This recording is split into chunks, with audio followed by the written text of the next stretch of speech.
Gin Mercer. Recording's in progress. I still want to stay in the tasting. There we go. G'day to Sue and all the crew there, to Ellie and Hart and everybody that's in there. Beth, Warren, Louise, All the regulars. Judy, all the regulars, and a few big groups of people there doing it together as well. To Ella and the crew there. Oh, we've got some very exciting people in the tasting tonight. Warren's cleaning the camera there. Yeah. It looks like he prepared some bacon on that with that camera on. It's a little bit foggy. A bit greasy in the front. Yeah. Well, the Australian. What a bit greasy. Yeah, a bit greasy. The Australian Christmas gin tasting for 2021. Jose, Yes. This is one of my favourite tastings of the year because we get to try the most amazing Christmas gins going round. This is the most awaited tasting, really. Yeah, I definitely think so. Especially also because it's just a celebration time. You know? Yeah, this is all about celebrating, and I mean it's one of those really amazing rare occasions where we get to do one of these tastings, and we've got distilleries from right across Australia. So we've got just the most broad scope of amazing distilleries covered, and we've just got the most incredible representations of Christmas gins over there. So let's quickly introduce the distilleries and those involved in the tastings tonight. And let's start with Prohibition Liquor Co.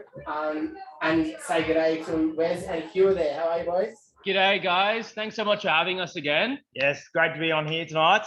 I'm Merry Ginmas, and awesome array of distilleries. We're excited to try through all these awesome Christmas gins and talk a little bit about ours. Cheers, boys. So grateful to have you on again. Your Christmas gin every year is an absolute hit. So. Wes looks like a metalhead from 1980s. Amazing. Yeah, man. Yeah. Motley Crue or something like that. We've also got the Able Gin Co tonight. Unfortunately, Kim and Nat couldn't join us. They sent their best wishes. They've given me a few things to say about their wonderful Christmas gin, which is a little bit of a twist on the Christmas gin for them. So that'll be really exciting. Yeah. But they send their best wishes for the tasting tonight. Joining us from Mrs. Baker's Steelhouse for the second time this year is the amazing Jane and George Baker, and we've got their beautiful Christmas pudding gin tonight. How are you guys? Thank you for joining in. There you go. They are muted. They're muted. We'll there we go. Sorry. So we can. I made you co-host. I forgot to do that. Yeah. You can unmute yourself now. Awesome. Thank you. Hello. Merry Christmas. Yeah, it's all because of Christmas praise, isn't it? Oh, we're quite into it, really. They snuck up on me.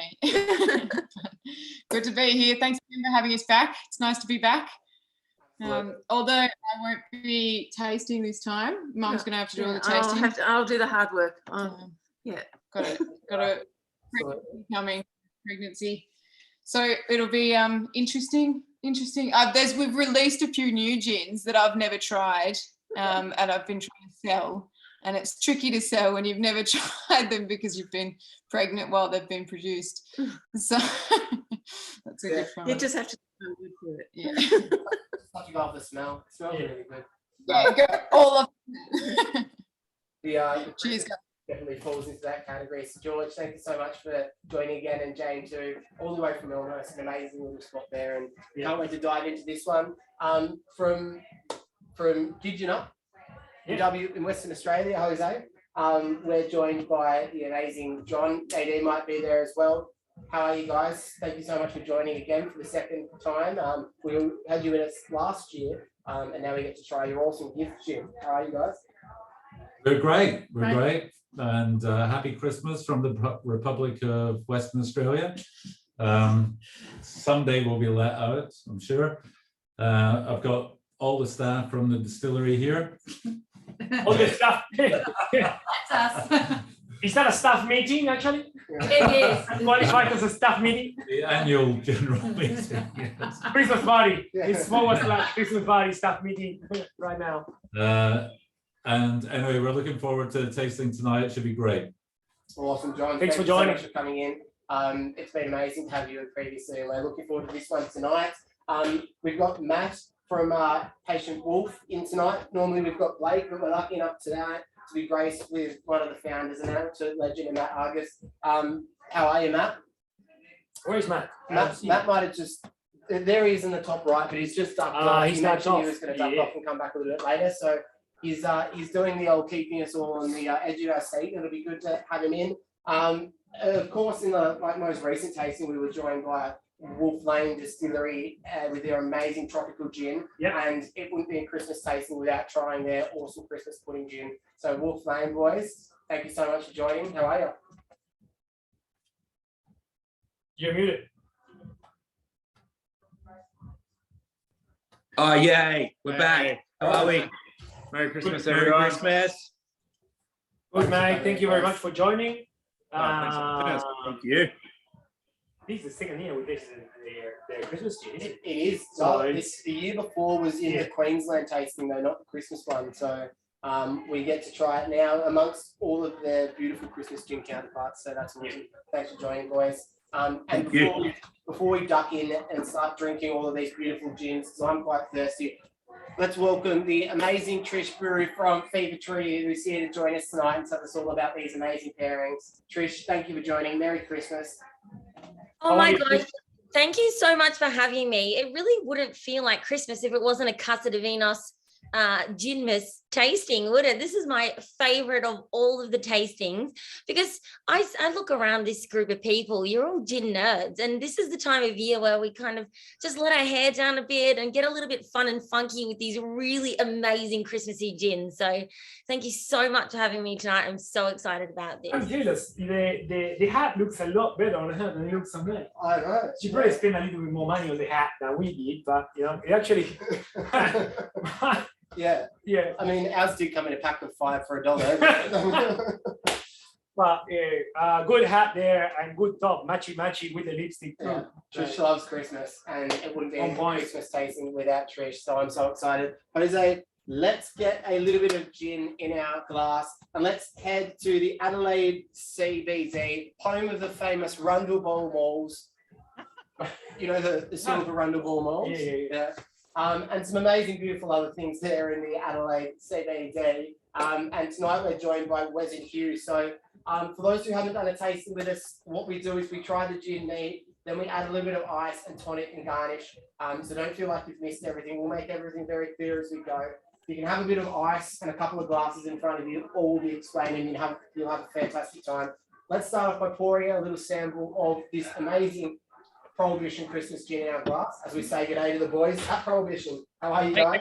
Thanks so much, guys. I was having the thought before. I really feel like even though we're in different cities, you're my like local neighborhood bottle shop. I feel we do so many of these, and I feel connected, and I feel like we're coming down to Casa de Vinos to buy Prohibition all the time. We do indeed.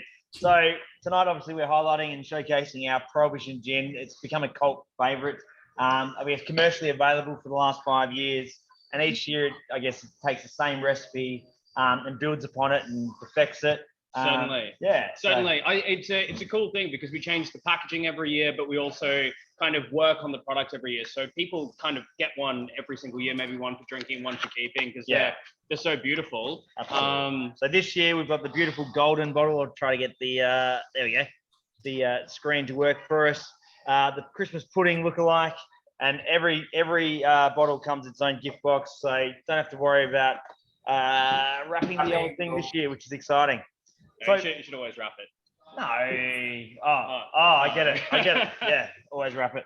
Cool. So I guess what we do is we take our original gin, which I guess is a bit of a cult favorite as well. Certainly. And then over 40 days and 40 nights, we steep it with what here? Yeah, so we steep it with all sorts of really delicious Christmassy things. So we really wanted to take, I'm sure we'll hear this a lot tonight, Christmas pudding, and add it to our gin. So we take cherries and we take figs, really beautiful figs from the Adelaide Hills, up at Glenewan Estates, incredible spot. Yeah. But then really gorgeous organic sour anise and cinnamon. We also use some nutmeg, a little bit of juniper, vanilla, and ginger. Yeah. Really gorgeous stuff, and it's a really unctuous gin, isn't it? So in terms of we pride ourselves in drinking all of our gins, drink really well neat, Neat. right? Yeah. But this is kind of the ultimate of that. Oh, and at 38%, it just drinks like it's 20. Like it Yeah. absolutely is delicious. So there's something that I've mentioned to people, and I feel it jogs a memory. Is this is stronger than Jose Cuervo tequila. This is stronger than Tanqueray gin, and it drinks so smoothly. Absolutely. Coats the mouth. And I think once we add some ice, which I'd recommend to people to do, it really softens and it opens up in a new way as well. Absolutely. And one of the recommendations we had this year is just simply serving it over ice cream. So it's an amazing Christmas Day treat. In my household, it certainly gets served as a French 75 for Christmas presents in the morning. And then throughout the day, we keep it going with the old Fever Tree ginger ale. Yeah. And then at night time, we crack some ice cream and pour it over. So I mean, a Christmas 75, so that's like a French 75, Wesley? it is like a French 75. So beautiful champagne, lemon juice, a little bit of simple syrup, and then a twist of lemon or glacé cherry if you want a bit of color. And away you go. Christmas morning made. Yeah, Christmas morning, Christmas afternoon, Christmas dinner, Christmas dessert. This gin is just sublime. The viscosity of it, the way that you, I guess, harness all of these amazing berry fruits and that sort of thing. With that post-distillation macerations, you get the viscosity. Yeah, it's just got this beautiful depth of flavour. It's incredible. So well done, boys. And another cracking release. I'm going to pop in a little mixer with this one now. And this tastes sensational by itself. But in this case, you don't need to use the whole bottle, just a little splash for this small. Just about half. But you know what I didn't think, Jose, is that I would drink this any other way than neat until I tried it with the spice orange ginger ale. So grab a little bit of the spice orange ginger ale, start with like a splash, even 90 mils, less than half of your bottle, and then play around with that and see if you want to put in a little bit more or less. But now we're talking long drink. Now we're talking Christmas afternoon, and it starts to. Well, it keeps the day going. If you're drinking it straight all day, we're probably full on our ass. But, absolutely. And the garnish we're going to pop with this one is a little bit of star anise. So you should have a little bit of star anise in your pack there, obviously. And if you don't have star anise, you can use Ice Magic. That's another one. Very, very good. It's so good. I'm so stoked with this pairing, guys. I think you and Trish have nailed it. And ginger ale is really a preferred way that we love to drink it. Also great with tonic and great with soda, but I think this really highlights and complements all those rich spices in it. Absolutely. Really, really gorgeous. Yeah, just a match made in heaven. Yeah. You guys have hit the nail on the head with this one. It tastes like a gingerbread house. Gingerbread house. Yeah. Trish, what do you think of this beautiful little concoction from the boys at Prohibition and all the team at Prohibition and the little pairing here with the ginger ale? Well, there's no secret that I absolutely love Prohibition and everything they put out, but I am always the most excited. I mean, that's up for debate, but I'm very excited. And one of the most excited people in Australia about their Christmas gin. And this pairing for me is literally like Christmas in a glass. So try to be more Christmassy than this delicious concoction. I really love those fierce and fabulous botanicals that the guys use, but they are so well balanced. So that on its own, yes, I can see why that is very dangerous. But with the Fever Tree Spiced Orange Ginger Ale, we use this beautiful blend of 3 gingers, clementine, which is like more orange than an orange, more mandarin than a mandarin, just zestiness. Goes great with that fruitcake character, and Sri Lankan cinnamon in there as well. Just really spice up your life. I love this so much. And, you know, Hugh and Wes, when you guys were talking about ice cream before, I was like, do you know what would be really great? Turn this into a spider. I just want to put ice cream in there, and then you've got it all in one. Yeah. Bada bing, bada boom. Absolutely. I think that might make next year's cocktail card, Trish. Yeah, thank you for that. Oh, I love it. I think this is amazing way to start. Exactly what we need, an aperitif. Yes. You know, a little bit sweetness and that enticing to begin with the night. It's a little bit of a whistle wetter, if you will, Jose, just to get the night up. But you know, it's one of these things that this Wes is one of these things, you know, that every time we ask Wes, there's something on the kitchen, he's cooking something. Yeah. You know, it's one of those things like he just released this and it sounds quite meaningless just to ask like what is coming, what is next. But I know He's a guy that's always creating stuff, and there's always something on his sleeve. And Yeah, Hugh's always creating some amazing stuff there on the stills, and like everything that's going on at Prohibition, there seems like there's an amazing release coming every now and then. I suppose the thing that I think we've just sent it out to our database. So if you're not part of our database, jump on that. I would just should we do that one? Or We will, and look, we appreciate that you guys are a bottle shop as well. But I guess sometimes distilleries have to have a little thing to celebrate themselves. So we actually have a barrel aged version of this. oh, dude, what are you doing to me? Sorry guys, so we did 250 bottles. That was it. I don't know if that's cracking in, but anyway, it's virtually sold out. Yeah, so we've released it to our Gin Sanctum, our bootleg box subscribers. But this little product, it's like an adult version of what you've just had. Not that like what you have wasn't delicious already. It's like an X-rated version. X-rated. There we go. We'll have to get you guys across the drop just to enjoy with your families on We will Christmas. certainly send you, Jose and your team, a bottle for you to share. Oh, yeah. It's epic. It is amazing. So Ex-Apera, Ex Brandy Barrel, French Oak Barrique. It's been really hot. It might be one of the more decadent products we've released. And like, if you love our Christmas gin, keep an eye out for it next year. But our Christmas gin is, I don't know. To me, it is Christmas with my family, and I've been drinking it for a few years now. Wes has been drinking it every year for years. Yep. And also, I say like your club, more than a club, is a cult. Yeah, that's so true. It is. So true. Another fabulous one that I also just went out to our database today that we are going to release early next year. Yeah, early next year. Is it's not a gin, it's a liqueur. Or cello. Yeah, cello.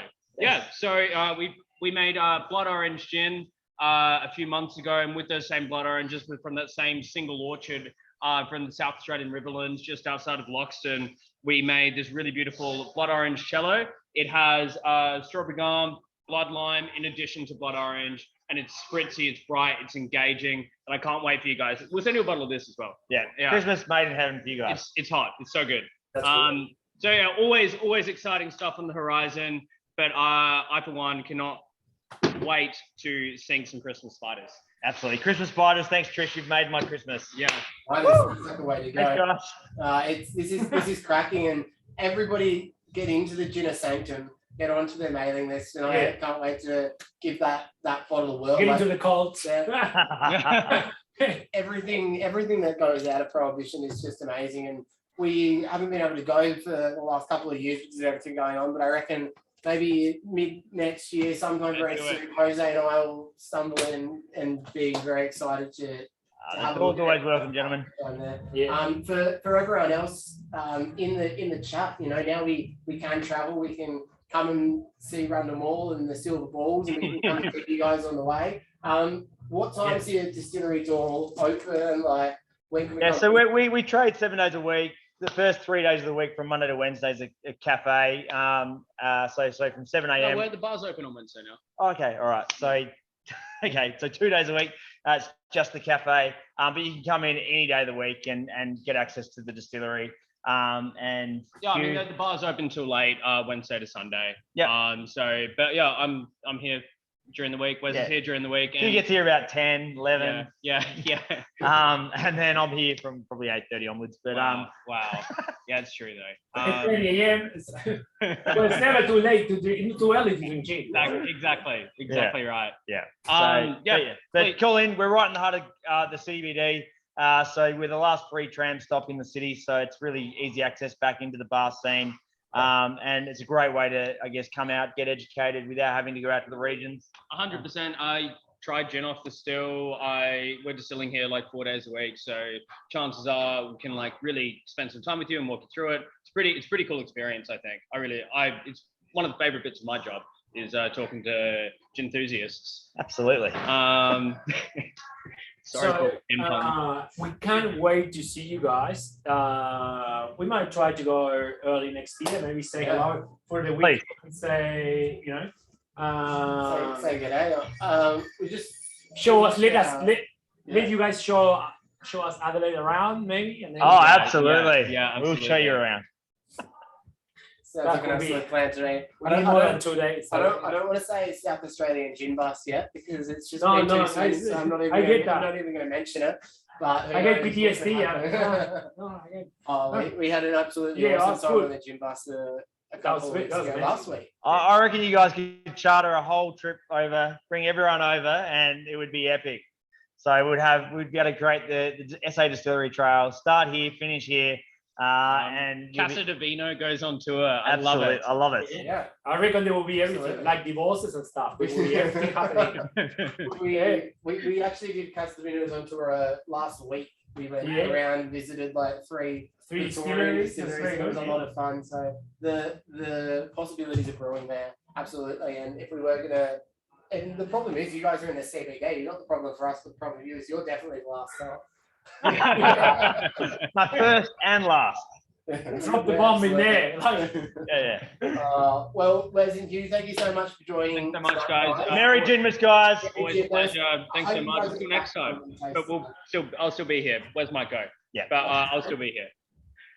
Beautiful, yeah. what an It'll awesome be- gin. Yeah, mate, it's What a way to sensational. start. And last year it was beautiful. This year it's awesome. The little changes it has is just sensational. Now, Jose, I I know remember you set the benchmark quite Quite high, right at the yeah. beginning, yeah. Like, it's- but that's what it's all about. There's no low blows here in this No. tasting. They're all the best of the best. So it's super exciting. For the next gin, we're gonna head down to Tasmania, Launceston, Tasmania, where there's a monkey park in the local gorge there with I heard about this Japanese monkey park. monkeys. Yep. Yeah, yeah, Not that that's got anything to do with the gin, but that's an interesting fact, Jose. yeah. The ones that have the red bum. Yeah, yep. Yeah.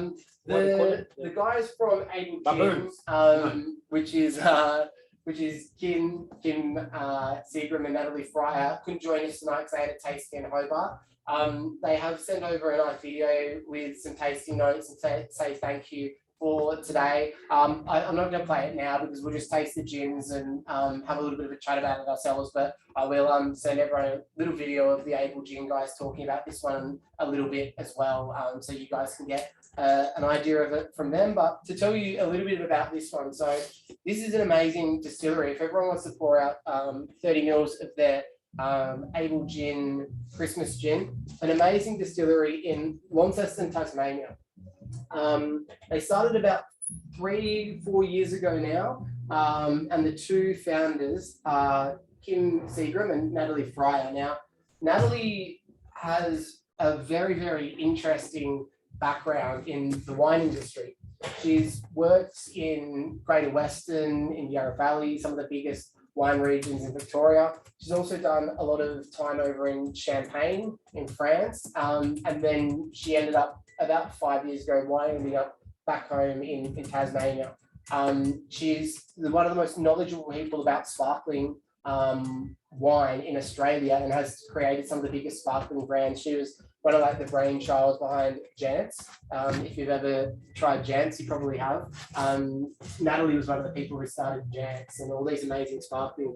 And about 3 years ago, she decided she wanted to jump into the realm of gins and distilling, and do it in a very thoughtful, melodic way by utilising the amazing botanicals around Tasmania, and harnessing it in a way that pays a lot of respect to the ecology down there. And whenever Natalie talks about her gins in a little video I can send you guys later, super passionate about all the amazing botanicals produced from Tasmania, as all Tasmanians are. And basically her big point with this one is she just wants a little bit of Tasmania in the glass and hopes everyone feels a little bit of Tasmania when we try this one tonight. Now, having a little smell of this, Jose, of course, we don't have any post-distillation maceration, so we've just got this beautiful clear gin. Clear gin here. But in there, Very spicy. yeah, in there has gone a lot of native Tassie botanicals and a couple of local fruits to create what their vision of Christmas was. Super savory. Even. Super savory.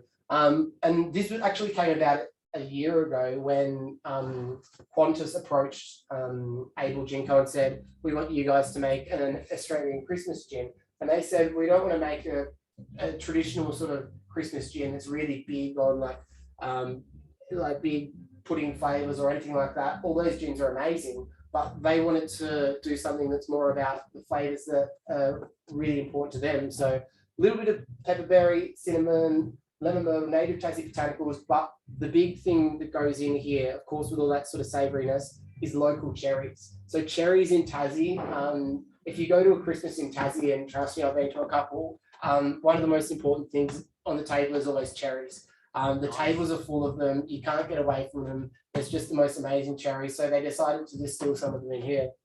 And cherries, particularly on the palate. It has that maraschino nose. Yeah. Kind of. Sort of like come through. It's got that beautiful ripe plumpness. Absolutely delicious. I would add a bit of ice in this. Yeah, let's put a little bit of ice. And the pairing we're going to do for this one is a little bit of cinnamon. So they do distill with a little bit of cinnamon. It's kind of where a little bit of that's a little bit more for you, Jose. Where a little bit of that spice comes from. I'm not driving today. Oh, aren't you? Oh, well, double pause. What am I doing over here? No. So that's the garnish we're going to go for with this one. There's a little bit of cinnamon. Now, as a tonic for this is one of those big spicy gins that could be very versatile in the tonic realm. And by that I mean we could go with like elderflower to bring out some of those more floral. I'll talk to Trish a little bit more about it in a sec. But this is a versatile gin in terms of the tonic that it can go with it. But what I've done tonight with Trish is put this one with the Fever Tree Refreshingly Light. So we can just basically have a beautiful G&T. And this is a great time of the night to just have a beautiful G&T. So I'm going to pop in a little bit of Refreshingly Light. As I say, start with about 100 mils. 3/4 of your drink should be a mixer. And we're going to mix with the best here, Jose. So then we're going to go with about 90 mils. And Trish, have you managed to have a little sample of this one yet? I'll take less than that. I like around 45 minutes. Absolutely. And I think that this is just so, you can see like the stark difference in, styles and perceptions of Christmas gin. Like, what is Christmas to you? Distill it. Delicious. This is so interesting. And I really love that sort of cherry aspect. So very smart to kind of pair it with this dry tonic, because I almost get a bit of a Kirsch thing going on, that sort of dry cherry richness. And it's just so different on its own versus with the tonic. And you can see why those fierce botanicals can sort of, be led into different flavor pairings with different tonics. But I really love it with the light. I think it lets those botanicals shine. It's really dry. It's got a beautiful Moorish bitterness. It's got zestiness. The length just goes on forever and ever. So I'm a huge fan of this, and a little bit of cinnamon makes it even more Christmassy. So that's very delightful. And I think you're all pretty familiar with this tonic by now, but the core botanicals in this one are Mexican bitter orange oil, coriander, marigold flower, and the world's best quinine. So just really sharp, punchy, fresh and bright, and low in sugar, good on the lips and the hips, which is very important for this time of year because we're all eating a lot. It's all about the hips. That's why I've been telling myself. A lot of hips. September. Yeah, I'm trying to lose some hips. But you're doing a good job, Jose. Yeah, thank you. What is amazing is like the kind of array of different styles of gin, right? Yeah. So the guys from Provision, this was this very rich, luscious, decadent gin, and this is technically I would classify this as a very modern Australian style, which is amazing. Yeah, this is something that you session, like you can session the Provision gin all day if you have a sweet tooth, but it's probably either exceptional for to begin the night or to finish the night. But if you have a long finish of the night, it's amazing. But this is kind of something that you session on a hot day. And you just keep on going and do Christmas. And you put your cinnamon stick. I would say you could, garnish with other Christmas spices. Yeah. too. So the garnish for this one, cinnamon accentuates those noble spices in it, but Kim and the guys down there, and Natalie, they actually love to garnish this one as well with fresh cherries or raspberries and mint, and they swirl it around. They put the elderflower, the Mediterranean, and the Refreshingly Light with it, and they not all together, but they those are the ways that they, or you could mix it, absolutely, why not? Happy days. My But son does that with a slushies at 7-Eleven. Not recommend. But anyway, but yeah, and it's an amazing gin and a great sort of distillery down there. It's well worth checking them out. and another small distillery punching high, doing very serious stuff. Very, very small, and the pedigree of Natalie's like previous work in the wine industry just goes to show like how much care and consideration she takes with like utilizing the native botanicals and everything in Tassie. This isn't something that she just, you know, dreamt up in one night and decided to put into a glass. It's a lot of thought and, you know, times walking down the road and seeing botanicals. She's got an amazing eye for the amazing, you know, plethora of botanicals down there in Tassie. It's really good. And it's great to be able to try this one tonight. They do send their apologies. They couldn't be here, but I will send everyone a little like more extended video of them chatting about this gin as well. So you guys can learn a little bit more about it from them because it's a cracking gin, Jose. And a beautiful Christmas gin that's slightly different. Trish might not like this, but I would just have it with ice and the cinnamon and no tonic. Yeah. I like that cinnamon. Or if you let the tonic settle, then the cinnamon comes up a little bit. Yeah. And I like cinnamon. You love cinnamon? Yeah. Can't argue with that. We do have a few of these available for purchase, as we do most of the gins tonight. Jose will pop the link in there. I popped the link in the chat in room. the chat. Yeah. And if you do want to get 10% off this one, Use Juniper like don't always. Juniper, like always, and grab yourself a bottle of this one for now. But this doesn't just have to be a Christmas gin. This can be at any time of the year. Any time of the year, of course, and a great gift. Like all the gins that we have today, they are great gifts for friends for Christmas. When you don't know what to give after 2 years in quarantine, alcohol is a great alternative. That's pretty good, Yeah, hey? pretty good. This No is one say no. absolutely Yeah. I'm heading You to cannot give antidepressants. That's really bad. But John, you can give alcohol. You know, yeah. you cannot go someone like, oh, yeah, here is I'm also value. There you go. You've been in isolation for 2 years. That's it. A bottle of gin that works. Is the way to go. Yeah. So cheers to this one, to Able Gin Co. Jose. Absolutely stunning Christmas gin. I'm going down to Tassie for Christmas this year. I might have to go pay them a visit because they've done a sensational little job with this one. Can't get enough. You're going to Chris, yeah, you're gonna say Yeah. hello, are I'm you? going to go pop in and say hello. I was born in Launceston where their distillery is. So I have to go back to the motherland and see what's going on there. Now it's time, Jose, to jump It's 7:30, John. jump to Elmhurst, where the population is 186, where the bar And is, soon 187. yes, it'll be 187 very soon as well. I don't know if we're announcing that to the world, but happy She days. said she's pregnant. Yes. We're joined by the amazing Jane and George Baker from Mrs. Baker's Stillhouse. Thank you so much for joining tonight, guys. Everyone at home, let's pour a little bit of the Mrs. Baker's Christmas gin. Amazing. How are you guys?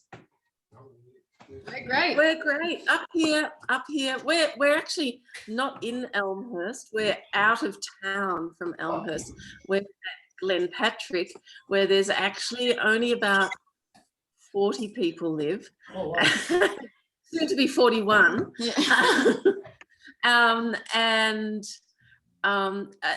It's harvest season up here. Everyone's madly out on tractors, cutting hay. Biggest hay harvest in the last 100 years or something ever. Biggest hay Amazing. harvest ever across the eastern coast of Australia.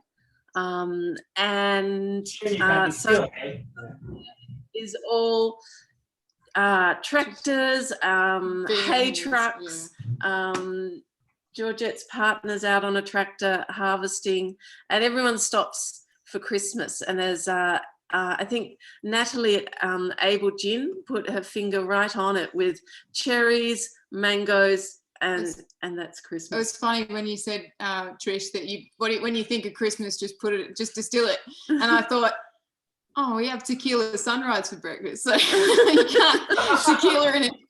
Yeah. I got a bit confused. I was like, oh But yeah, I think, look, Chrissy's always a busy one, hey? I think for everyone, and particularly if you're out in the country, it's hectic. We're also similar to Able Gin. We're for those that don't know, we are a winemaking background, so vineyard and winery first and foremost. And we started distilling in I would 2000. disagree with foremost. First. And then we started around 2016. We started distilling, Yeah. and have just grown. And now the distilling is very much taken over. We got no one from the APO here, so you can tell exactly when you started. It's all good. Not joking. Sorry. What made you start from winemaking to distilling? It's like buying a toy. You just get let's just A little gin addiction. No, I don't know. I love my gin. It's interesting. So one, Mum loves gin. My grandma loves keep gin. Mum happy. The Mrs. Bakers, the lineage of them, love gin. And two, we had in the winemaking process, you end up with all these little bits of wine sort of left over, unsellable for whatever reason. And you go, well, what are we going to do with this product, this byproduct? And we decided, okay, let's just, distill it. Let's strip out the ethanol and redistill that into a product. One, because we like gin, we want to drink gin. And any winemaker will tell you the last thing that they want to drink at the end of the day is a wine. So we started making gin, and have got some liqueurs and stuff as well, and working on a whiskey.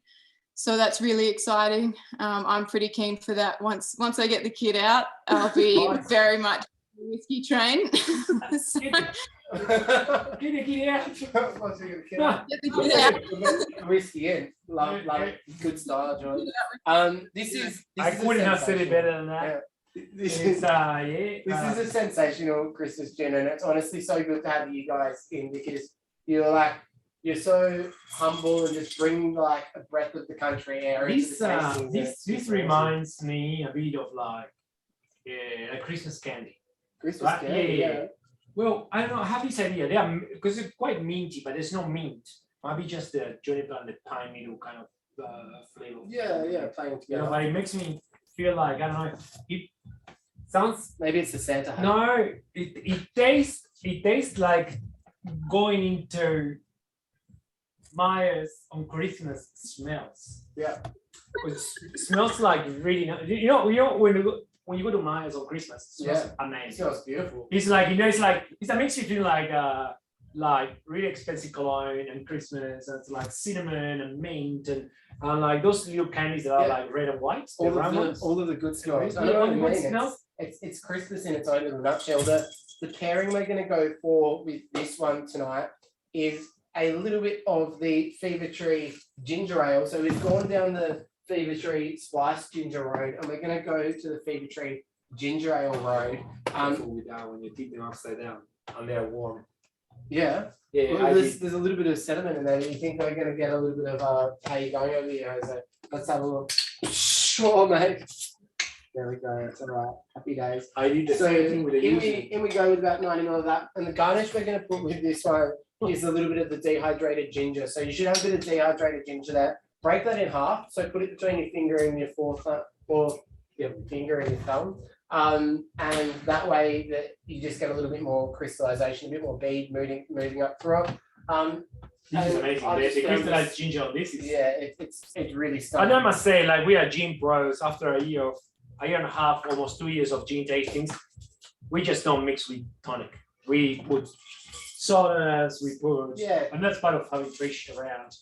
We put ginger beers, ginger ales. This is stunning with this ginger ale. It truly is. So Jane and George, I guess we kind of skipped over a little bit the actual gin itself.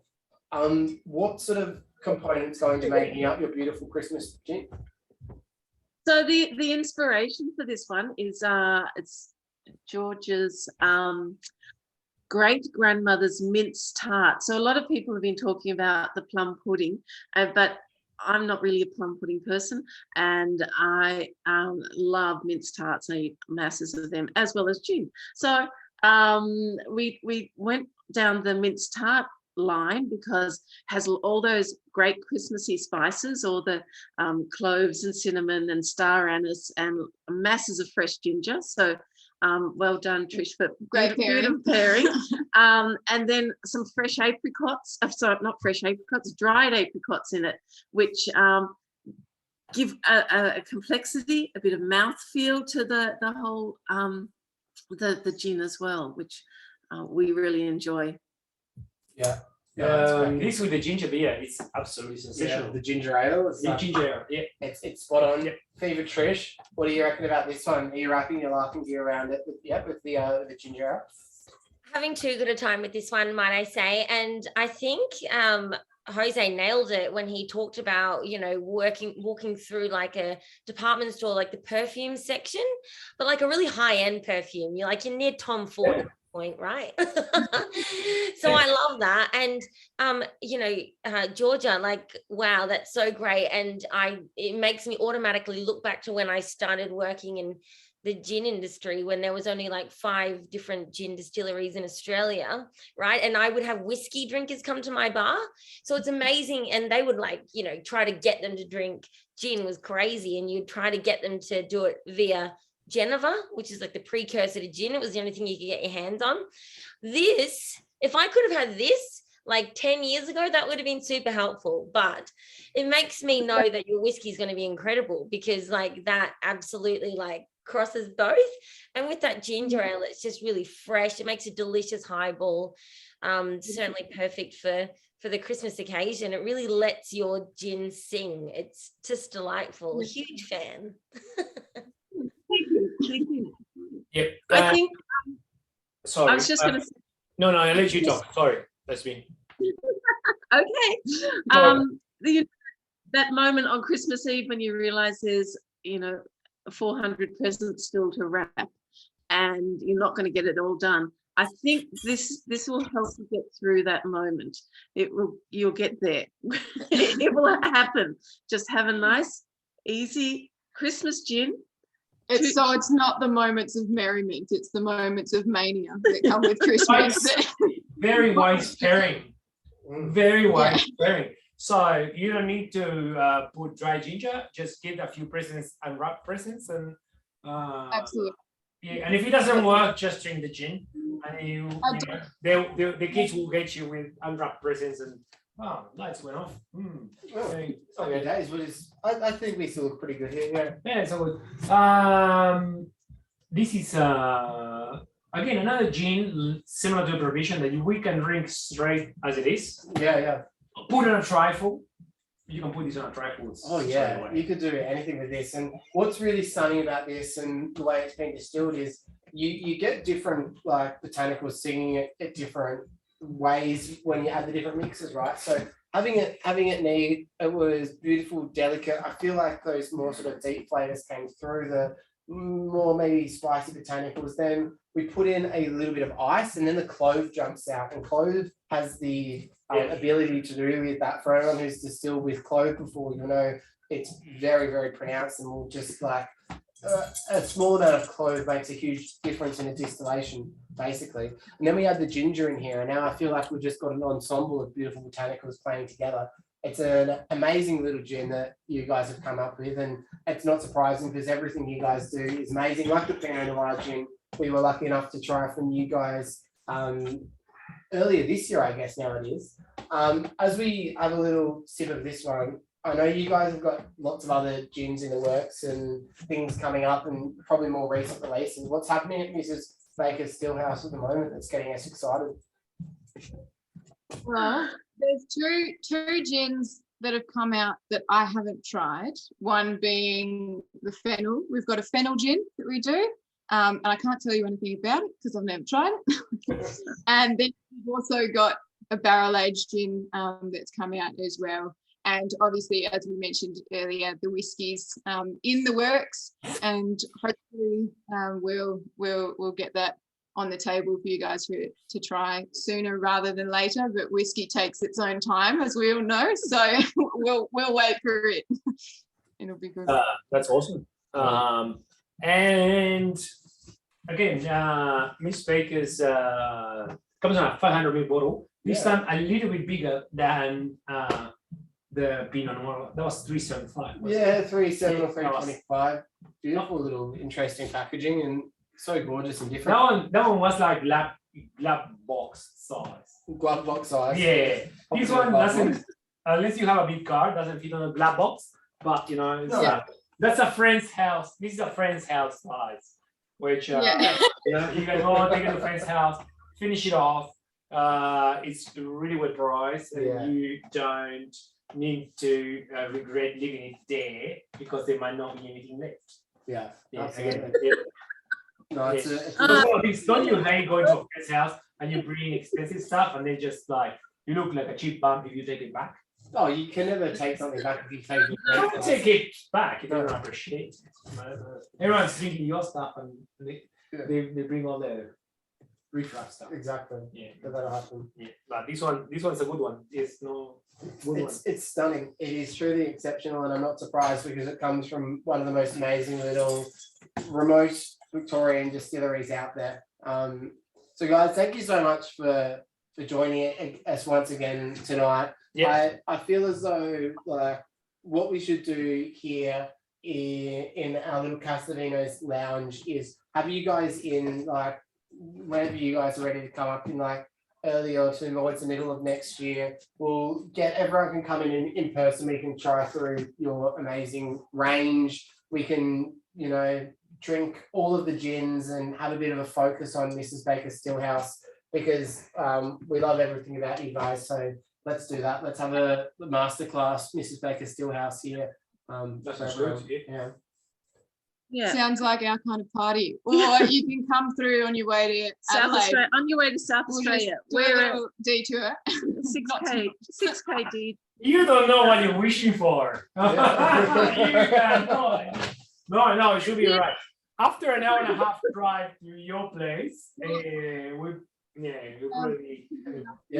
be some damage happening there. Absolutely. Yeah, It'll be a lot of fun. Thank you so much, guys. And you've been amazing to join tonight. I know you and everyone has a pretty busy Friday night at the distillery, so it's been amazing to have you guys on again. And we will do it. We will have a Mrs. Baker Stillhouse masterclass here upstairs. on the way to South Australia. Yeah. See how we go with that one. You just pit stop, toilet stop. That's it. No, So- sorry. Thank you so much, guys. Honestly, love you guys so much, and your gins are cracking. And everybody get some of them. Jump onto their mailing list and do all of those things. For those who aren't, I guess, kind of aware, basically, as we like transition off doing all of these amazing online tastings, we're still going to do a few, and we're definitely going to do a Christmas one every year because there's so many of us from all around Australia. But we probably just won't do as many now. We're moving to this, you know, I guess, place where we're not in lockdown and that sort of thing. We're able to get together. So what we've got lined up is every month next year in our new Castellino's tasting hall, we've got an interstate distillery coming down and doing a masterclass, or maybe more rural Victoria as well. So basically the idea is we've got room for about 50 people up here. We're going to get interstate distilleries that can't always be here in Victoria, or when they are, they need somebody to showcase their wares. And we're going to do big masterclass sessions. And they're going to be very, very fun, like this, but in person, but distillery focused. So We want to host the Australian distillers. yeah, So we want to be a place where Australian distillers have a comfortable place to expose their goods, new products, and come around and say hello yeah. and chat with just normal people, you know. So there's going to be a few really fun ones in the work. And we have the Salmomo market, so the whole thing is about Yeah. like we can get the best produce. We can match it with like fresh oysters. Jose will just run down and we'll grab them, and then happy days for me. or more Mornay bags, Mornay bugs, like a little bit of Mornay. We can do lobsters. It's Yeah. all good, you know, but So- they'll be expensive. Prohibition are definitely going to have to come. We'll have to get Hugh and Wes over. Mrs. Baker Stillhouse have just agreed. OMG will have to come. Wolf Lane, you guys have already agreed, but our first one is going to be Applewood. So that's already up. That's in January. For anyone who's keen to come, we're doing 5 like variations of cocktails, G&Ts, and everything in between, matched with local produce from the area. we're going to get the guys from Applewood here and have an absolute raucous time. It's going to be amazing. And you can use the code for tonight to get 10% off that. So that's online now. Jose will link it in the chat. And happy days. It'll be a really fun tasting. Yeah. We've only got room for about 50 people up here. We'll only do one sitting. So if you want to come and be a part of it, we'd love to have you here. Jose, I reckon it's time for us to crack into our next gin. What do you reckon, mate? I'm really thirsty and yeah, ready for the next one. Absolutely. Let's do it. I reckon Cooper might want a gin and tonic before Yeah, going home. sure. Too. So the next gin we're gonna try tonight is from the, and I've got to get this right, Jose, because I pronounce it a little bit funny sometimes, as I tend to do. Gidjiganup. We'll see how that goes. Maybe Gidjiganup in WA, where the agricultural society holds more power than any form of governance. An amazing little spot in WA, and tonight we're joined by John and Nadine, and we've got their amazing The Gift gin. So everyone at home, pour yourself a little 30 ml of The Gift. How are you guys? Thank you so much for joining. Thank you. Yeah, we're good and really excited about the doing a masterclass with you guys, and also at the same time being able to get a toilet stop there and expose our goods. It sounds great. I don't know what combination it will be, but looking forward to it as soon as we're allowed out, you know, because after 7 o'clock, I think we're still locked in. I don't know. Well, the bus doesn't get that far. That's a big problem because we got like 2 days travel over that side, but we promise we will end up having a Western Australian bus at one point. Yeah, leaving home for a fortnight. Yeah. I think Jonah just went to get a bottle of gin for some reason. I had to crack a freshie because we drank the whole bottle of that. we just had a party coming in, and they drank it all. I'm not lying. We just had a party of 10. This was the 6th part they were crawling. But happy days. I mean, I feel like this gin, we've got so much to dive into. And I guess the first thing that we'll dive into about it is, guys, what is happening in this amazing Christmas gin? We've got viscosity, we've got gold flakes. It's the gift. What's happening here in this beautiful gin? As I said to you earlier, we didn't get the pack that you sent out to everybody else, so can't really tell. Did you strain all the gold out of it before you sent it out? Yeah. Yeah, I thought so. So for those of you at home, it sort of looks like this in the bottle. It's suspended 24 karat gold flakes, and there's, yeah, just like that. And if yours doesn't have any gold in it, you can ask for a refund. No, don't say that. There's plenty of gold in it. Yeah, it is. There's plenty of gold in there. And and don't try to use a magnet on the toilet. It's not going to work. Not going to work. Just saying, not that I tried, but so John, we've got a lot of the viscous to it as well. Like the actual makeup of the gin, how did you get the gold suspended in that? Well, I woke up in October the 20th or something and just thought, oh, I've seen the bottle of Smirnoff vodka with suspended gold flakes. I think I'll do that. It took me until about 3 days before I posted your 12 bottles off to you to actually make it work. It's just horrible. It's a science experiment, and I've no intention of revealing my secrets. That's all. Last time I asked someone the same thing, they said exactly the same thing. Apparently, suspended gold and keep it up. It's a very tough thing. There's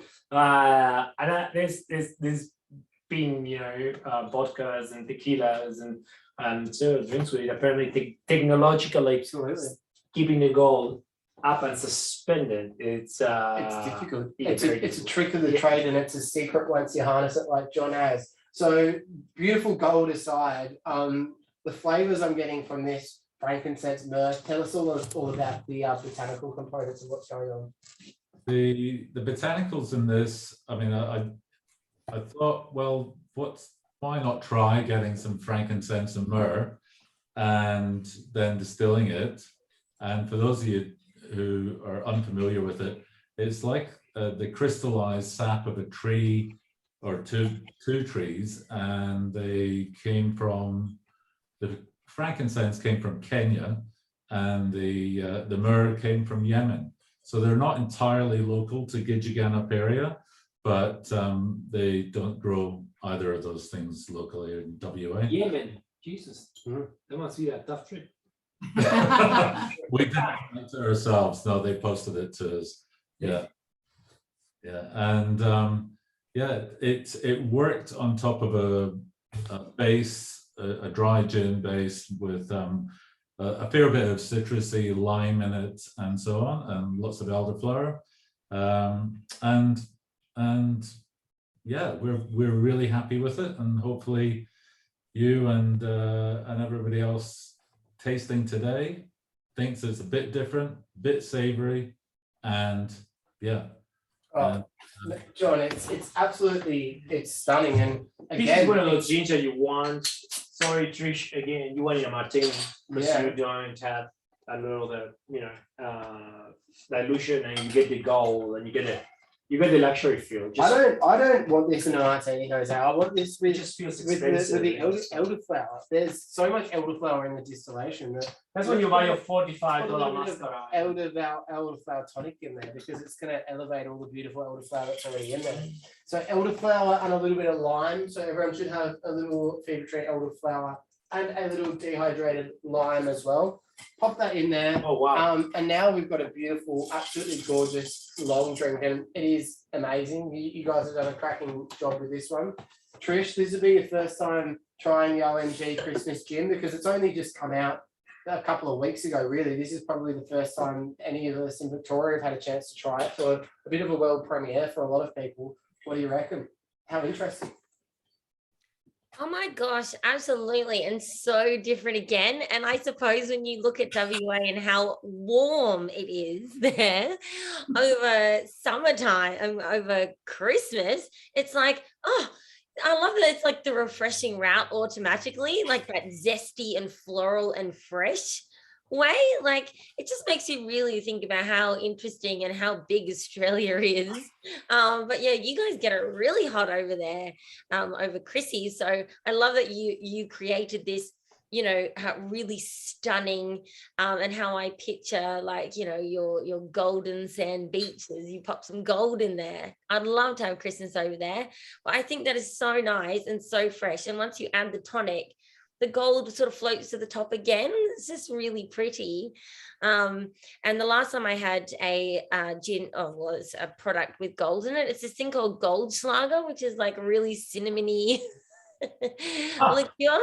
Yeah, so I kind of expected it to be like that because of the trajectory we were on, but I'm really pleasantly surprised. And yeah, with the Fig Tree elderflower tonic, it's gorgeous because we use like the same sort of thing, like heaps and heaps of these beautiful English elderflowers. So that together is just gorgeous. It complements the freshness of the elderflower with the savoriness of the gin. It's a great balance there that just works. Yeah, and I love the sparkle effect. Yeah, I mean, you can't absolutely beat a couple of gold plates, particularly this time of year. What a sensational, crispy G&T. And I think the most amazing thing about tonight is how we see so many different representations of the Aussie Christmas gin from right across the country. And of course, John and Nadine joined us later, like last year. So a fair while ago now. And we tried the lemongrass gin with a little bit of honey from memory back then. And it was absolutely stunning, but that was the same point in time you guys were dealing with some bushfires and a lot of problems in the local area there. I know it had a little bit of an impact on your space and that sort of thing. How have you guys recovered from that? Are things going well now? Has there been a bit of an impact on everything around and the processes and that sort of thing?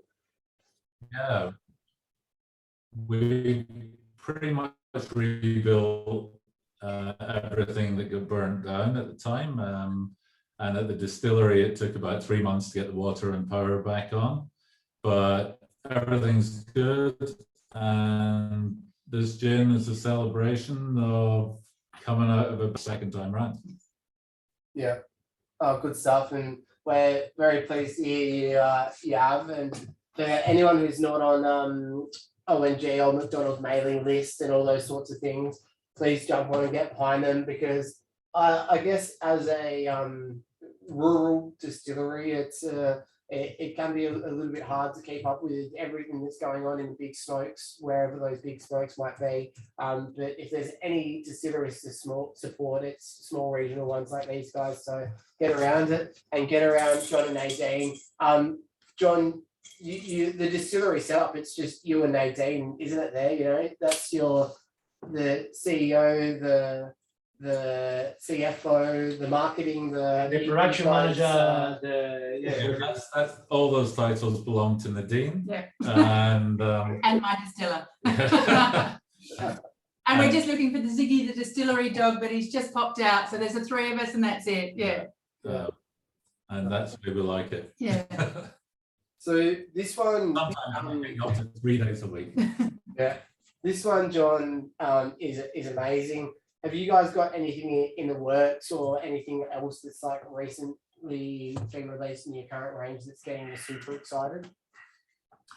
There hasn't been any recent releases, but we've been commissioned by the local farmers to make a jujube, which is sort of Chinese date. And I'd never heard of it before, but they approached us and they've asked us to try making a slow type gin with that. And so that will be probably our next one. And following on from that, we've got some fairly funky ideas about a vanilla gin.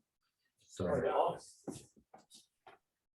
be awesome. Yeah, I reckon we'll take a little bit of that for sure. A little bit of vanilla gin. And same invite goes out to you guys. If you're down in Victoria anytime, we would love to have you guys in here and have a big tasting of the whole range with everyone, because you've got some stunning gins, and you're I guess what you do as well with your like post distillation processes as well is very interesting. You know, you've always got a little bit of a twist on it, be it like with a little bit of honey at the end, or in this case gold, and whatever the secrets are to keep that gold floating.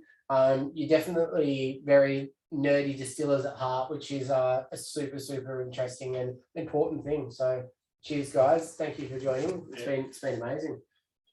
Thank you. Thank you guys. Merry Christmas to everyone. Happy Christmas. Merry Christmas, Merry Ginmas.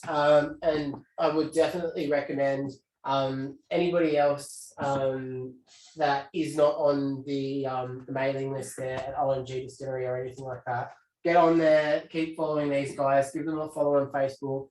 An amazing Western Australian distillery, and for those out of WA, particularly at the moment, it's not somewhere you really get to go to that much, but when everything opens up and that sort of thing, you know, go pay them a visit and make sure you try their gins at the bars, because an amazing little family run small distillery, and one that I'm proud to be able to showcase because it's the stunning gin, Jose. Really good stuff and a great take on a Christmas gin. And let's get cracking and let's head. This before we move on. Yeah.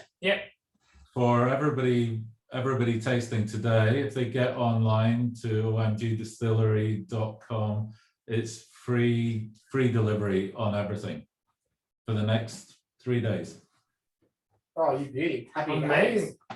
That's a good way to get a last minute gift. Yeah. Right before Christmas. So say that again. We've got free delivery on any products. Any products. Happy days. And I reckon if you get the order in pretty soon, it'll probably get there before Christmas. No guarantees. But, don't use the same postage courier that we use, Yeah. but anyway. Yeah, that's awesome. So get on board that, get those discounts and go and pay them a visit when you can. Now it's time, Jose, for us to John, we already got 4 states. We need Tasmania, Victoria, South Australia, Western Australia. Absolutely. We've got one more to tick off And we the need box. Queensland too. Yeah, well, no, we're about to do Queensland a little bit later on. We haven't visited Queensland yet. No, we haven't. We're going to go to. We talk to them all. Yeah, we're going to go to another Victorian distillery. In fact, one just down the road, and a distillery conveniently too close. A distillery where if you rock up there at a particular day of the week, you can get served by a parrot. You can get served by a guy named Blake. You can get served by who knows what. It's a beautiful inner city Melbourne distillery. Good friendly house. One that we love, and a very important one in the terms of the Australian distilling scene. Normally, as we all know, we're joined by Blake, but tonight we're very, very lucky to be joined by one of the founders, Matt Argus. How are you, Matt? Very good, Jono. Thank you. Can you hear me okay? Absolutely. Yeah, man. Loud and clear. Actually, awesome. Jose, Jono, and Trish, thanks for having me. This is awesome. And yeah, as Jono said, usually for the regulars, used to seeing Blake's ugly mug probably, but now he's back behind the bar at the moment. I'm not there. There is a photo behind me. It's a still photo. The bar's pumping. Blake's there serving drinks, and I'm stoked to be here talking to you guys. Yeah. So, Matt, thank you so much for coming in, and we're very excited today because he's a local. He's one of those distilleries that, again, being champion in our side of the, Melbourne, which is great. I've also been champion in the craft distilling side in Victoria. Yeah, since they came over from Brunswick over to the south side over correct. Here. And we're very excited today because we get to try this Pinot Noir gin. Now, I guess it's not called a Christmas gin, and I guess maybe it wasn't always intended for Christmas purposes, but just a happened to very recent release. Yeah. And as soon as I tried this one, my head just went Christmas. So I thought that it'd be remiss of us not to try it tonight. Matt, before we jump into some more nitty-gritty stuff, tell us a little bit about the Patient Wolf Pinot Noir gin, how it came about, and what we should expect. Yeah, absolutely. And you're right. Yeah, it certainly doesn't have Christmas on the label. But you're right. I just think this is so festive and so fun, summery. It's got Christmas Day written all over it. This is a collaboration with a winery called 6 Foot 6. And similar to what Jane and George were talking before from Mrs. Baker's Stillhouse, they're winemakers traditionally, and they wanted to kind of make some gin. The last thing they wanted to drink after work was wine. Let's make some gin, have a G&T. It was very much a similar scenario with Belinda and Scott Austin, the founders of 6 Foot 6. We sparked up a relationship with 6 Foot 6 a couple of years back. We started serving their Prosecco in our spritzers at the bar. They make some cracking wines. They're a cool climate winery, a vineyard based in the Moorabool Valley, inland from Geelong. Great relationship with them. We went out there and did a harvest with them. They've come in to make some gin with us. And the Pinot Noir gin is basically if our Melbourne dry gin and their 6 Foot 6 Pinot Noir got it on and had a baby, this is the result. This is the perfect collaboration between those two products. And so that's how, I guess, how the idea came about doing that collaboration. With their harvest this year, we went out there and we steeped our Melbourne dry gin in their this year's harvest of Pinot Noir grapes. And we steeped it for 3 months. It was crazy, like the color pretty much in the week just turned this bright purple, this beautiful color, these flavors were coming through.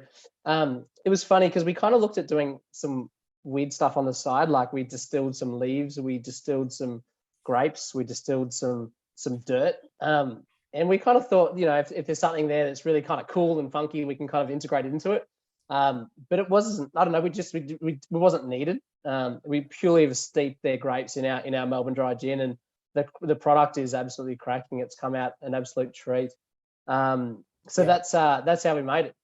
It's an absolute stunning thing, and I guess in the name, you guys are Patient Wolf, and you're patient in everything you do. You don't release anything unless it has a lot of merit and a lot of thought behind it. And this one is that in a nutshell. It's sensational. It's timely. It's festive. It's Christmas. It's everything. The pairing I'm going to go with for this one tonight. So if you guys have a little bit of the Fever Tree Refreshingly Light left, that's what I'm going to do for myself. I'm going to put about 60 ml in there to 90 ml of the Refreshingly Light. I put a bit less. I And like a little bit less. what we're going to garnish this one with tonight is a little bit of dehydrated sage. So you should all have a little bit of dehydrated sage in there. This is the first time we've done a dehydrated sage, Jose. Yeah, no, I've seen you dehydrating sage the whole week. Yep, And from my veggie patch. yeah, And the reason being is that it's just absolutely gorgeous. Those aromatics play beautifully with the richness of the Pinot Noir. And it's something that if you've got fresh sage at home, absolutely. But once you get a little bit of liquid into the dehydrated sage, all of those beautiful notes come out. So it's a bit of a cracking one. Matt, this one here is it's a beautiful long drink with the Fever Tree Refreshingly Light and the dehydrated sage. I'm keen to talk to Trish a little about the pairing in a second and this gin and what she thinks. But now we're lucky enough to have you here because in the past we haven't. Can you just tell us a little bit about in terms of how you and I guess Dave came up with the idea that you wanted to start a gin distillery, that you wanted to get Patient Wolf going? Yeah, absolutely. Yeah, just as a bit of background. I mean, I'm from a corporate background, and my job took me to London between 2019 and 2011. I was there for 2 years. Dave was there a similar time, just prior to me. And that was when like craft gin was just starting to take off. I'd always loved my gins, but traveling through Europe and seeing all of these craft gin distilleries popping up really piqued my interest, really sparked my interest. And I grew an appreciation for what gin was and what could go into it. I took that knowledge back to Australia, met Dave in our corporate jobs, and he had a similar experience. We started kicking around ideas. And yeah, look, I mean, we didn't set out to start a gin distillery, a commercial gin distillery. We set out and to buy a small still and to have some fun and, take some gin to dinner parties and mates' places. And that's how we kind of got started and kind of got the confidence up to take it out to a few bars eventually. And Trish was one of those that we got our kind of early samples into down at the Gin Palace. Which is great. And, we're Melbourne based, we're Brunswick and South Bank. And the great thing about being based in Melbourne is we've got so many good bars and so much great talent on our doorstep that we could get that gin in front of and get their feedback and help us refine and hone in what we've got. And it was really a collaborative effort. A lot of the industry helped us get to where we were. And that was, that was 5 years ago. So we're coming up to our 5th birthday soon. And as you touched on, from the back streets of Brunswick to this beautiful space, bar and distillery in Melbourne South Bank. We've been there for nearly 2 years now, around the corner from you guys. So we're the good sorts on your doorstep, aren't we? That's us. Absolutely, yes. We're neighbours, which is awesome, and stoked to have you guys move from Port Melbourne down to South Melbourne. So it was great to pop in there and see the place, and it's the shop's looking great. Very convenient. Oh yeah, dangerously convenient. In fact, we might even go to say hi to Brad. In fact, I think here. there might be a little bit of a cheeky G&T down at Patient Wolf for us tonight, and that's the like. We could even just we wouldn't need to walk if we really needed to just roll down because it's very close. It's just downhill too. Yeah, absolutely. It's got the right trajectory. So yeah, absolutely. Yeah, you head down there and see Blake. He's got quite a few drinks with this particular gin. So other than G&T, he's got instead of a French 75, he's got a French 66 or French 6'6" happening. There's a winemaker's sour, which is my absolute favourite. And he's got a Pinot and pineapple spritz with this gin. So make sure you get down there and go through the whole menu. Absolutely. I reckon I've figured out what we're going to do after this, Jose. Yeah, that's... I'm going to go give them an absolute rinse. Matt, we're going to keep having a chat to you. I've got a few more questions to ask. But just while we've got the amazing Fever Tree here, Trish, this one is absolutely gorgeous. Another beautiful Australian wine gin. What do you think about this one and with the light? What would you pair it with yourself? Absolutely. And again, I just love how starkly different this gin is. But yeah, I've known Matt for, I guess, 5 years now, I suppose. Congratulations. Time flies when you're having fun. And just, yeah, seeing the success of Patient Wolf is just absolutely fabulous, and they absolutely deserve their beautiful space and, you know, everything, you know, that they've built. It's just really, really fun and really great gin. I think this is super exciting. While Matt was talking, I don't know, Matt, if you make me nervous or what it is, but you talk and I'm just drinking. I'd like finish mine really fast, but I did taste it with all of the mixes in the pack, and I did really like it with the light. I was like, oh, that's really nice. I'm just going to put a bit in there. I want to get more of those, you know, subtle sort of great flavors. And then I was like, on to the next. I tried it with everything, and it even worked with elderflower, and I really thought that was going to be terrible. So it really did work with everything. But I will say the spiced orange ginger ale with that was just, yeah, really brings it back to Christmas and was just so divine. So I can't wait to get down to Patient Wolf and try all those delicious cocktails Blake has come up with, because they all sound fabulous. Yeah. Trish, nail on the head. This is absolutely gorgeous. And this is one for the versatile. turkey. This is one for the Christmas turkey. What do you or mean the by that? Christmas ham.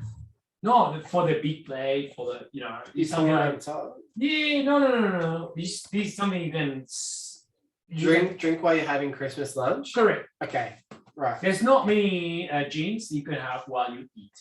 No. Dinner, right? And this is, I believe that, because it has that sort of sweet with a turkey cranberry sauce. Yum. Turkey with a cranberry sauce. What's your family Christmas spread, Jose? What do you normally go on the table? We don't do Christmas. We do Christmas Eve. Oh, and that's for us. That's Christmas. Yeah. You know, Christmas is kind of, you just work out the hangover after the Eve. Right. But you know, that'll be barbecue, turkey, ham.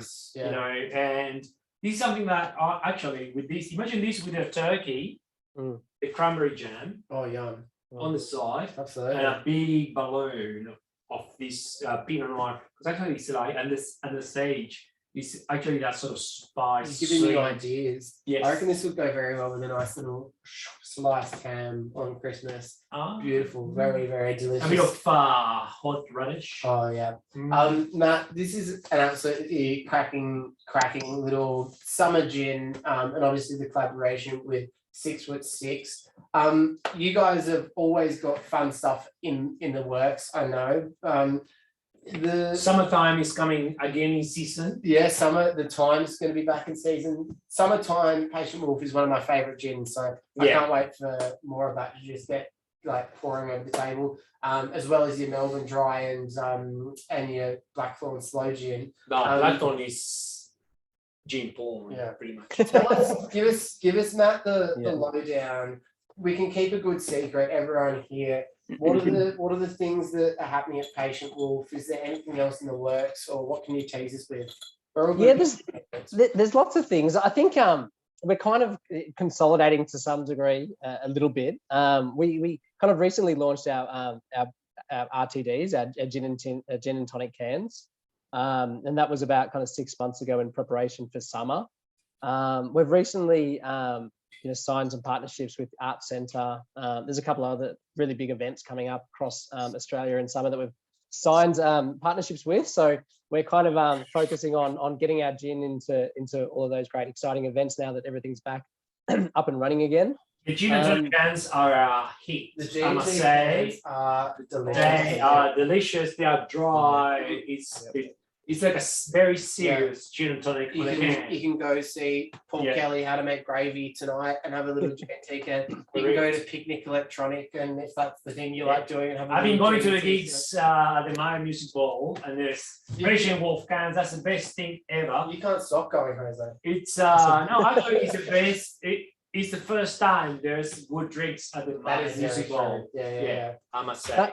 But yeah, no, it's we're always working on new stuff. I think John I touched on before. We take our time with things, and we try to when we release a new product, we try to make sure it's the best possible product that we can make. And as an example of that, it took us 2 years to launch our Melbourne Dry Gin. We launched with one product, and that's it. Our next product was 2 years later in summertime. Our next product was a year later in Blackthorn. So it's been, very considered approach to new product development. We're working on a couple of things at the moment. which, we've got this great distillery bar in South Bank where we've got, customers coming in, we can get, real-time feedback on stuff like that. So it's great and very agile to be able to do that. I probably can't, I probably can't give too much more information on that because it's so early days. But yeah, a bit of a consolidation mode, but also always testing and doing new stuff. We're looking to launch a new core product next year, that's for sure, as early as possible, hopefully. Well, we can't wait to hear about that. And Matt, what time's the distillery door and the distillery open normally, particularly on a Friday night? Yeah, on a Wednesday to Friday, it's open from 11:30, so prior to midday. So if you're up for a G&T in the AM, come on down. But we're open till 8 o'clock Wednesday, Friday, and then on Saturday and Sunday, 11:30 until 10 o'clock. We do have master classes. We've got a gin master class at the moment. We've got a spritz master class, which is proving extremely popular at the moment. You can book those master classes. They're held on Saturdays on 2 time slots. I think Sunday 1 time slot, but you can book that online on our website. Otherwise, just rock up.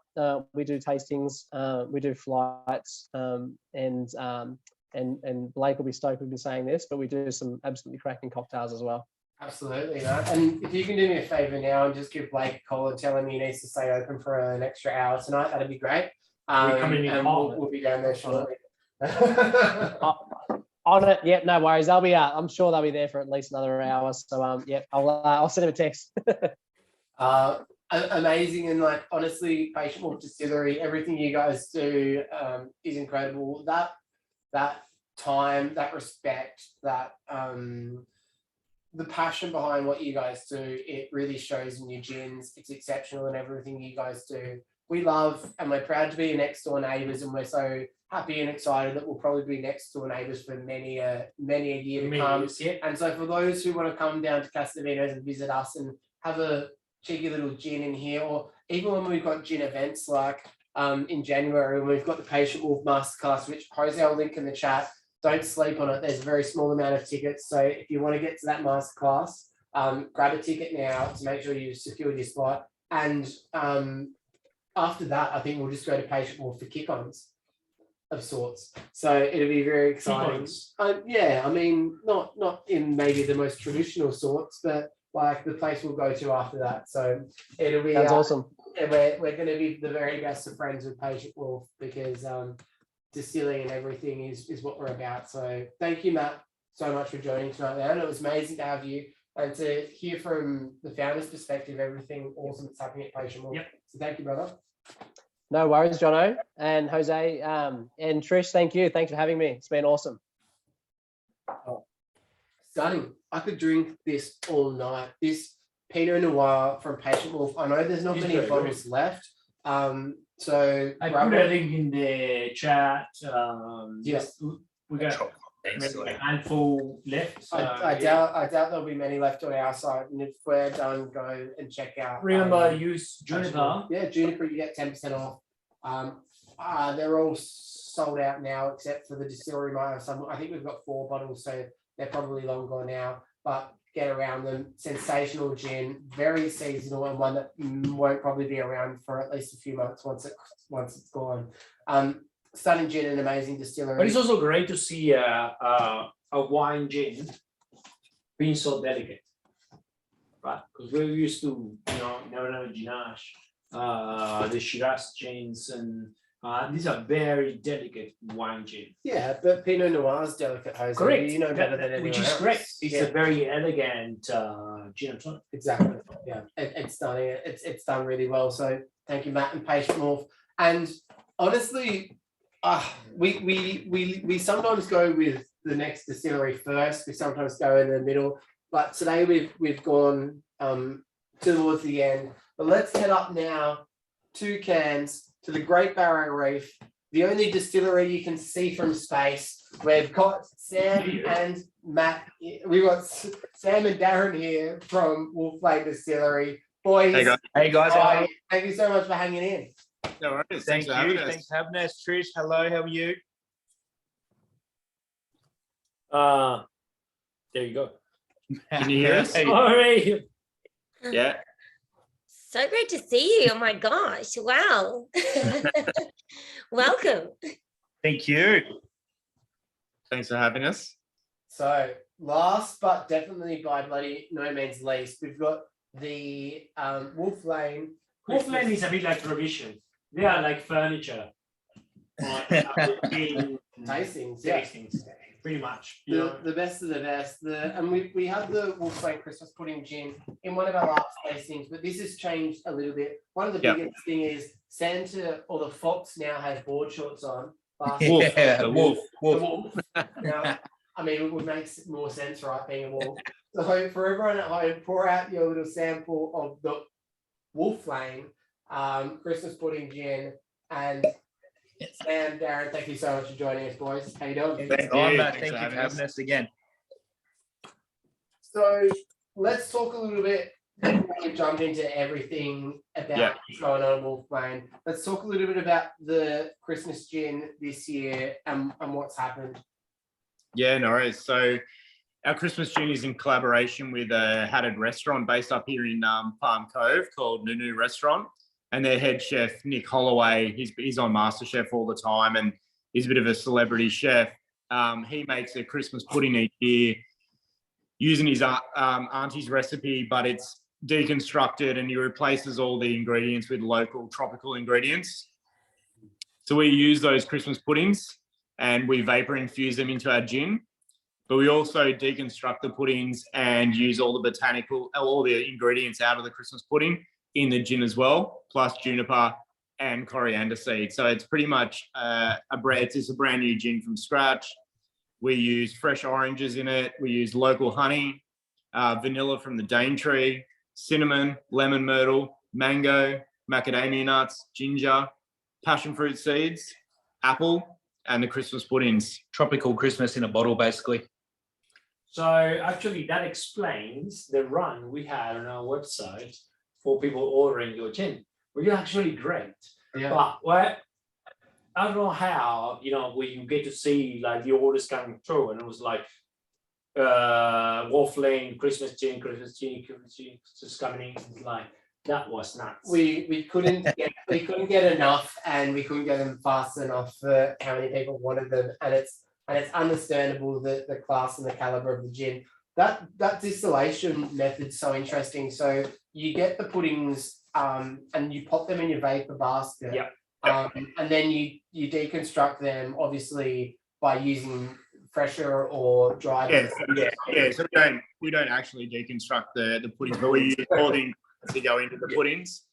And then once it's all distilled, we then age it in sherry and port barrels from Overend Distillery in Tasmania. And then it sits in there. These ones sat in there for a bit longer than last year. So it was about 4 to 5 months they sat in the barrels. So that's where the color comes from. It's all from the barrels. This is a massive gin. Like big, rich, savory, like really, as opposed to a provision, guys, which was like a sweet and decadent. This is savory, but also decadent. I imagine that this is a little bit of what like Prohibition's barrel age could start to move towards. Boys, how do you find that little maturation in the Overend barrels, the influence that has on the gin? What does it take it from where it's at before it goes in and where it finishes at? Just the viscosity adds as well, not only the color, the viscosity of the liquid, and it just adds a little bit more of, I guess, a Christmas vibe with that sherry notes coming through. So it gives you a little bit of a whiskey element, gin, tropical goodness, and just reminds you, as Trish said before, if you think of Christmas, just bottle it. Absolute nail on the head. For those that I'm wondering for the pairing tonight, you've probably only got one little garnish left in the pack there, and that's a dehydrated lemon. I tried popping a few different garnishes with this, and I found that the lemon is just beautiful, accentuated a lot of those deep elements that you get. It works really well. And the tonic that I'd recommend putting with this one, out of the ones we've got, is just the ginger ale. But this gin is so bloody delicious that it's versatile. You could mix it with a plethora of any of the amazing tonics we've had tonight. So I'm going to try with a little bit of the ginger ale. It's at that point now where it's like choose your own adventure. Yeah. I feel like this would go really well. The elderflower is one I'd avoid, but everything else so far would be really good. Yeah, the ginger ale is definitely the way to go. Yeah. If we're talking cocktails at home as well, just on Christmas Day, we've designed this to go for a bee's knees with just some of the Christmas gin, lemon, and some honey, or just a classic old fashioned sugar, dash of bitters, beautiful. We have a YouTube channel we've just started, so Wolf Lane Distillery. Jump on there. We've got all the video masterclasses on there. With Christmas gin, showing you how to make them all.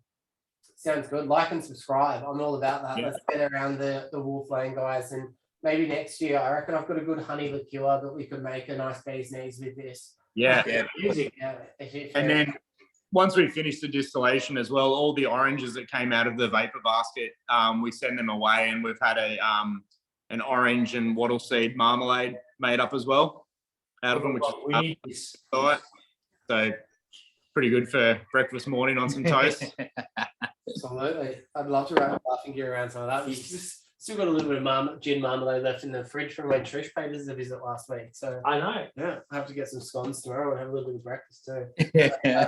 I was digging into it today. Yeah, I know. It's a bit Moorish, isn't it? Speaking of Trish, this is like one of the most amazing Christmas gins that we get to try every year. What do you think about this one? I know, luscious. ST ginger ale. Yeah. Oh my God, love Wolf Lane so much.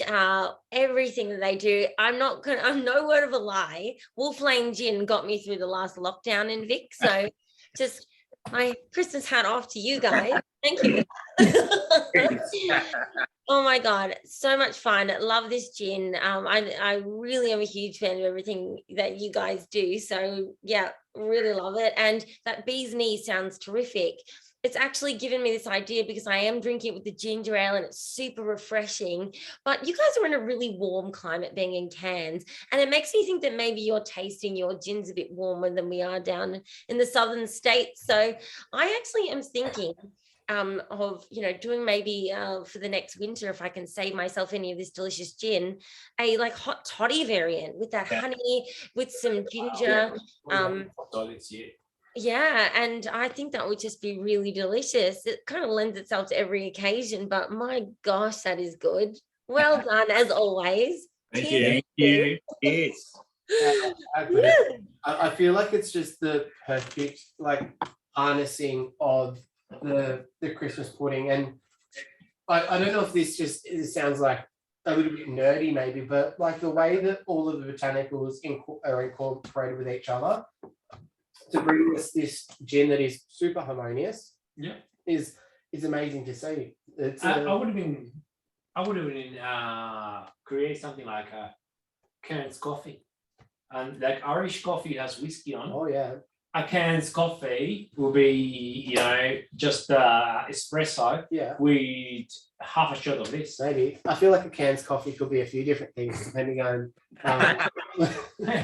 But this is it's absolutely stunning. And Darren and Sam, you guys are always doing some amazing stuff. You've both promised that you're going to do a little masterclass here at Castavenis for us when you're both down early next year or sometime soon, and we're going to be there chomping at the bit for it. To ask you guys what's coming next or what's happening is almost a bit rude because you need to ask what is the wolf going to wear.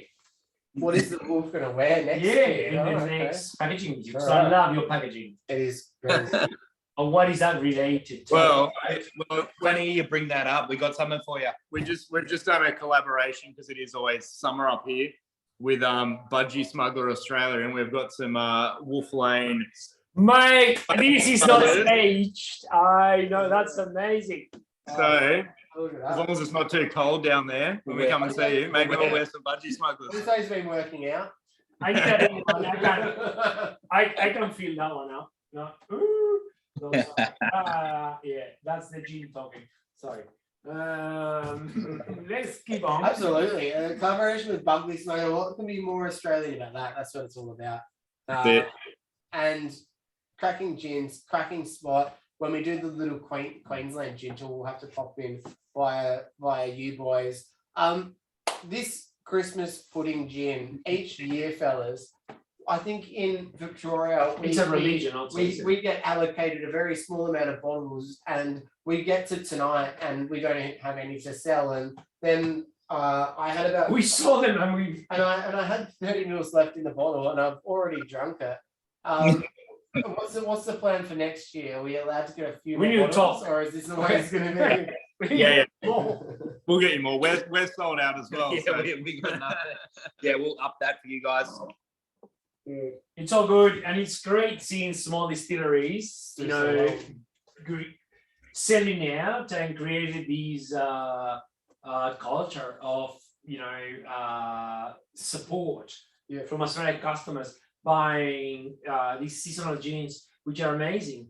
You know, it's what we do is about. I think one of the most amazing things about these seasonal gins, the Christmas gins, from everybody who's joined tonight, but also all the distilleries around Australia that makes it, is it's our invitation to just have a bit of fun. And if you do something that's a little bit outside of the square or different than you normally do, or something that's, you know, maybe a little bit obtrusive or like troubles the norm, that's okay, because it's the seasonal, it's the Christmas gin time, and Christmas gins give us the ability to do it. So that's one of the most beautiful things about this time of year, and that's why I love celebrating it. I think it's a really, really beautiful time of the year. But not that the Wolf Lane boys need any excuse to innovate and do different things, because everything they do. But is also it's done to highlight distilleries that kind of are the forefront of the innovation, right? Yeah, That's absolutely. where we want to be. That's where these guys are. That's what it's all You about. know, So Darren and Sam, what's on for the rest of the night for you boys? Tell us a little bit about your life. Well, we've actually got our of the budgies, so we've got our Salsa launch tomorrow, which is a pool party up here. So we're wow. So we'll Yeah, probably finish up and get our bikini bodies ready if we've got a night to do that. go home, put some fake tan. Are you both wearing budgie smugglers tomorrow? Yeah. While I wanna- serving cocktails. I want to follow for the website. Absolutely. For sure. Yeah. Mate, we'll be there next year. We'll fly in, and I think I'll probably have to do a little bit more F45 before I can roll in a lot of. Yeah. Yeah. I need we need a bit of a workout before getting Your seltzers. So you're launching your seltzers tomorrow. Talk Yeah, to us so about seltzers. our tropical seltzers in Dan Murphy's and Mango. BWS, the mangoes in Dan Murphy's and BWS Australia wide. Yeah. And the wildberry one we've only just released, and that is Just up here at the moment, just in up Queensland here at the moment, but on our website. yeah, we'll get that out and about. But it's a gin-based seltzer. We use our tropical gin in it. So it's all distilled and a proper gin seltzer. Yeah, In a big can, big 375 ml can. Fits in a stubby cooler. better for you than a banana in terms of calories as well. So I'm not saying have one for breakfast, but you know my drift. And the same thing with a banana. If you get any cramp, don't eat that banana. Have a Wolf Lane seltzer, and you're happy Does he days. have enough potassium like a banana? Amazing, like honestly, genuinely cracking Christmas gin from you boys again. And I am like super excited because I know it's going to happen when you guys are down here in Melbourne. We're going to get a big tasting going on here in the Casa de Vinos And tasting. then we hall. go visit Blake. And then we go like roll into Patient Wolf and just like tear it up there. It's going to be amazing. You boys are honestly like mainstays in our tastings and our little retail spot downstairs. So it'll be so exciting to be able to like collaborate with you guys a little bit more in the future because we love it. Good, thank you so much. Absolutely. Cheers, guys. Thank you. Merry Christmas. And happy days. That brings us to almost the end, Jose, of the night. You just took my drink and I think I've taken yours. It's getting to that stage of the night. It's getting very, very, very merry. A big thank you to Wes and Hugh from Prohibition who joined, but now Hugh's ducked off. He's probably had to head to the Rundle Mall balls to get a photo there. The big silver balls in Rundle Mall. Have you not seen them, Jose? You talk too fast. You've never been to Rundle Mall, just Rundle outside Mall. the distillery there. the guys from Launceston, the Monkey Park couldn't join tonight either. Jane and George Baker had to duck out too, but it was amazing to hear from them. It was also an absolute pleasure to have the Gidgee Up crew, John and Nadine, who are still here. Did I get even worse as the tasting? Yeah. No, that is really good Christmas gin you're drinking. Gidgee Up? Yeah. Close-ish. Well, Cooper knew how to say it. Gidgee Up. I nailed it. We were lucky enough. We've got a new employee here who's from Western Australia who came in just as I was trying to pronounce Gidgee Up, and he in the background sort of like he was very proud of it. Guided me into the right direction. But I need to do a little bit more work to get the nail on the head for next time. Thank you so much, John and Aideen. It's been amazing to have you guys again. We love you. We love your gins, and Merry Christmas to you guys. Yeah. To Matt, I don't know if Matt's still poking around there. There he is, Matt. How are you, he's mate? there. Merry Christmas to you, brother. Yep. Happy day. Thank you, guys. Yeah, Merry Christmas too. Thank you for having me.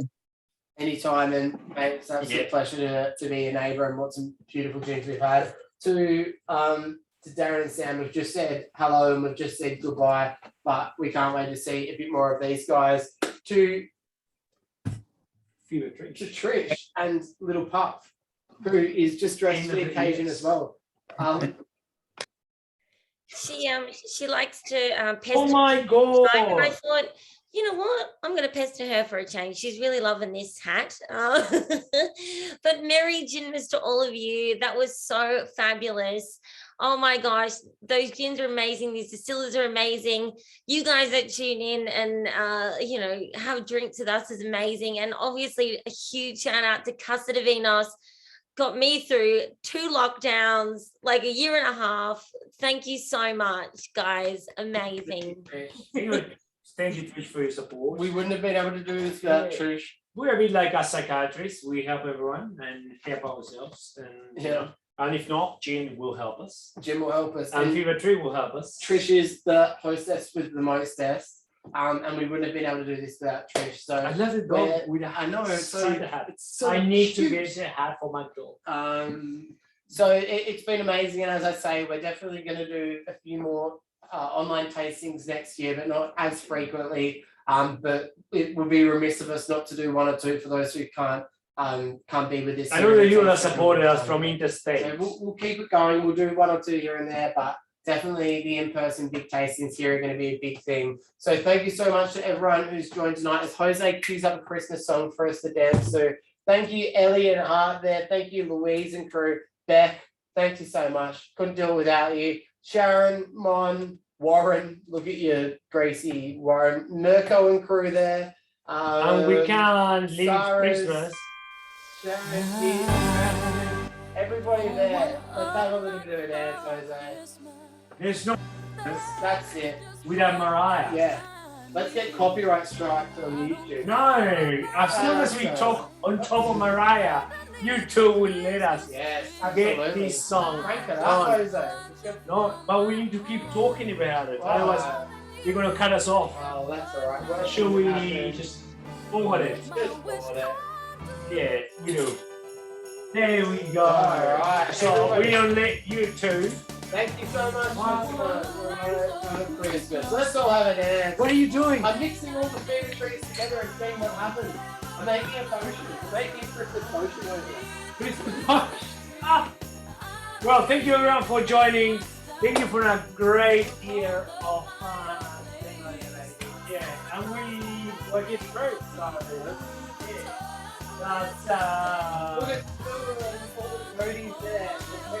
yeah. We love to see you. Look forward to seeing you guys in the store next year. Take care. Christmas with you. Thank you very much. Everyone take care. And we'll see you guys next year. Maybe going to the stadium. There we go.